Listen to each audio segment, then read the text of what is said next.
ഹിന്ദി ബോളിവുഡിൻ്റെ കണ്ടു കഴിഞ്ഞാൽ അതിൽ ഫൈറ്റുകൾ കുറേ റിയലിസ്റ്റിക്കാണ്. എല്ലാ ഗെയിമുകൾ നടത്തുമ്പോൾ പോലും ഭയങ്കര പവർഫുള്ളാണ്. നിങ്ങൾ അതിനകത്ത് ഗെയിമുകളൊക്കെ കണ്ടിട്ടില്ലേ?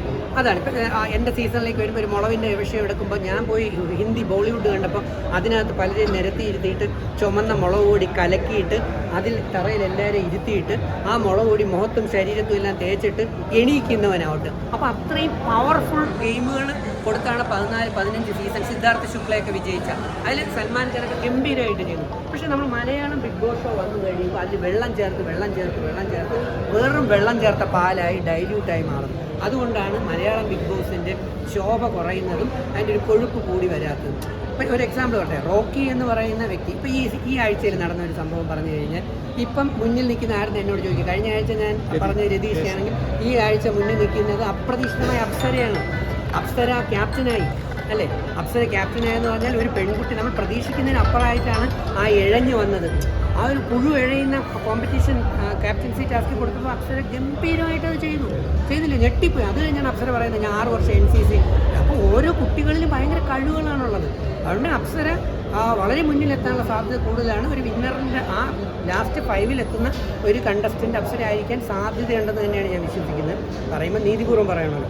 അതുപോലെ റോക്കിയെ അവിടെ ഇരുന്നുകൊണ്ട് ചൊറിഞ്ഞതിൻ്റെ ഫലമാണ് ഇൻഡയറക്റ്റ്. ഇപ്പോൾ ഞാൻ നാലവിയോടെ ഞാനും എൻ്റെ ലവറും കൂടെ ദൂക്കിനെ ഇരുന്നുകൊണ്ട് മോൻ്റെ പേരെനിക്കറിയില്ല എന്താ വൈശാഖിനെ നോക്കിയിട്ട് ആദ്യം കാണിച്ചിട്ട് പല രീതിയിലും നിന്നെ ചൊറിഞ്ഞു കഴിഞ്ഞാൽ നീ വന്നതിന് ശേഷം 2 തെറിയെങ്കിലും വിളിച്ചിട്ട് പോകത്തില്ലേ?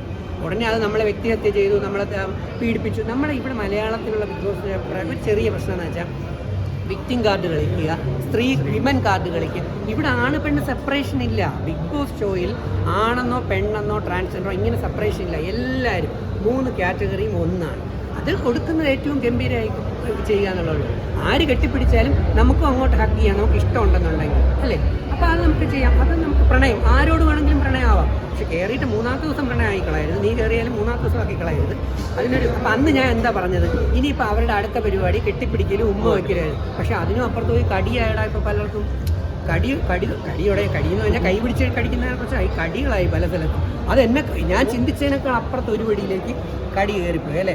കാരണം എന്ന് പറയുന്നത് ഇപ്പം അവർ ചിന്തിച്ചിട്ടുണ്ടാവാം. നമ്മളൊരു അനാലിസിസ് നടത്തും. ഒരു പബ്ലിക് പ്ലാറ്റ്ഫോമിൽ നടക്കുന്ന എന്തുകൊണ്ട് ഇങ്ങനെ സംഭവിച്ചതെന്ന് വെച്ചാൽ ഇവരൊരു പക്ഷേ മറ്റേതെങ്കിലും ലാംഗ്വേജിലുള്ളതും ഇന്ന് വരെയുള്ള 5 സീസണുകളിൽ ആരും കൊടുക്കാത്ത സാധനം കൊടുക്കണം എന്ന് ചിന്തിച്ച് കഴിയുമ്പോൾ അത് പക്ഷെ അത് കൈവിട്ട കളിയാണ്. അല്ല, അത് കഴിവിട്ടത് കൊണ്ടാണ് ശരിക്കും അച്ഛൻ വിളിക്കേണ്ടി വന്നു എന്ന് പറഞ്ഞല്ലേ കേട്ടോളൂ. വിളിച്ചത് നീ കേട്ടോ? ഇല്ല. അതിനുശേഷം കളി മാറ്റിയല്ലോ. എന്നെ തുടരുന്ന വരെ കാര്യങ്ങൾ പറയുന്നത്. അതൊരു പക്ഷേ ഞാൻ ചോദിക്കട്ടെ, ഇൻഡയറക്റ്റ് ആയിട്ട് ഒരു പരിധി കൺട്രോൾ ചെയ്യണം എന്നുള്ള ഏതെങ്കിലും ഒരു സൂചനയായിട്ട് വേണമെങ്കിൽ എനിക്കറിയില്ല. എനിക്ക് കാര്യങ്ങളെക്കുറിച്ച് അറിയില്ല. പക്ഷെ ഞാൻ ഷോ കാണാറുണ്ട്. ഷോ നീതിയുക്തമായി ഞാൻ വിലയിരുത്താറുണ്ട്. അങ്ങനെ വിലയിരുത്തുമ്പോൾ ഇനിയിപ്പം വരുന്ന പുതിയ സ്ട്രാറ്റജി കരച്ചിലായിരിക്കും, മാനസാന്തരമായിരിക്കും, പിന്നെ മാപ്പപേക്ഷകളായിരിക്കും. മനസ്സിലായില്ലേ? മൊത്തം ഇനി ഇമോഷണൽ കളികളായിട്ട് സ്ട്രാറ്റജി മാറ്റിപ്പിടിച്ചൊരു സാധനത്തിലേക്ക് വരും. കാരണം ഭയങ്കര ബ്രില്യൻറ്റ് പ്ലെയറായിട്ടാണ് ഓരോ പുതിയ ആൾക്കാർ എത്തിച്ചേരുന്നത് അല്ലേ? അപ്പോൾ കഴിഞ്ഞ ആഴ്ച ഞാൻ പറഞ്ഞത് സത്യമായി ഭവിച്ചില്ലേ? പക്ഷെ ഞാൻ പറഞ്ഞതിനേക്കാൾ ഒരുപടി മോളിപ്പോയി എന്നുള്ളതാണ് അല്ലേ? അപ്പൊ ഈ ലവ് ട്രാക്ക് ശരിക്കും വർക്ക് ആയില്ല. ഒരു ബിഗ് ബോസ് ഷോ എന്ന് പറയുന്നത് ലവ് ട്രാക്ക് മാത്രമല്ല. അതിൽ ഇപ്പം ഇത് ഞാൻ പറയുന്നത് ഇനി കയറാൻ പോകുന്ന വൈൽഡുകാർ നിങ്ങളുടെ വീഡിയോ കാണുന്നെങ്കിൽ അവർക്ക് ഉപയോഗപ്പെടട്ടെ, ഇനി വരാൻ പോകുന്ന ടീമുകൾക്ക് ഉപയോഗപ്പെടട്ടെ. അതിനകത്ത് ഒരുപാട് കണ്ടന്റുകൾ കൊടുക്കാൻ പറ്റും. ഞാൻ ചോദിക്കട്ടെ, എൻ്റെ സീസണിൽ ഞാനൊരു പോപ്പി പാവയും കൊണ്ട് ചിന്നു പാവയും കൊണ്ടാണ് ഞാൻ നടന്നത് അല്ലേ? ആ ക്യാമറകൾ പലതും എൻ്റെ പുറകെയായിരുന്നു. എനിക്ക് പറയാനുള്ള ഒരുപാട് കണ്ടന്റുകളുണ്ട്. അത് മുഴുവൻ ഞാൻ എൻ്റെ പാവയോടാണ് പറഞ്ഞത് അല്ലേ? എനിക്ക് പറയാൻ ആളില്ലാതെ വന്നപ്പോൾ അപ്പോൾ ഒരു പാവയോട് സംസാരിച്ചാൽ പോലും എന്ത് പറ്റും? കണ്ടന്റുകൾ. ഇവിടെ അടി നടക്കുമ്പോൾ എനിക്ക് തോന്നി വരണം, അവിടെ ഈ അടി ഭയങ്കര ബഹളം വയ്ക്കുമ്പോൾ അതിനകത്ത് ഒരാൾ ഇൻ്റലിജൻ്റായി മാറി മുറ്റത്ത് പോയി ഇരുന്നിട്ട് അവിടെ ഇരുന്നുകൊണ്ട് ഈ അടികളെക്കുറിച്ചൊരു നറേഷൻ കൊടുത്താൽ പോലും ക്യാമറ മൊത്തം അതിലേക്ക് ഫോക്കസ് ചെയ്യും ഇല്ലേ? അതിനകത്ത് ഉറങ്ങി പോകാനല്ല നമ്മൾ പോകുന്നത്. നമ്മൾ കണ്ടന്റുകൾ കൊടുക്കണം. ആ ഷോ വിജയിപ്പിക്കാൻ നമ്മൾ ശ്രമിക്കണം. പക്ഷെ കുറച്ച് പേര് ഈ അമ്പലത്തിൽ നെറ്റിപ്പട്ടമൊക്കെ കെട്ടി ഗജവീരന്മാരെ കൊണ്ടുവന്ന് കാണാൻ നിർത്തിയിരിക്കില്ല.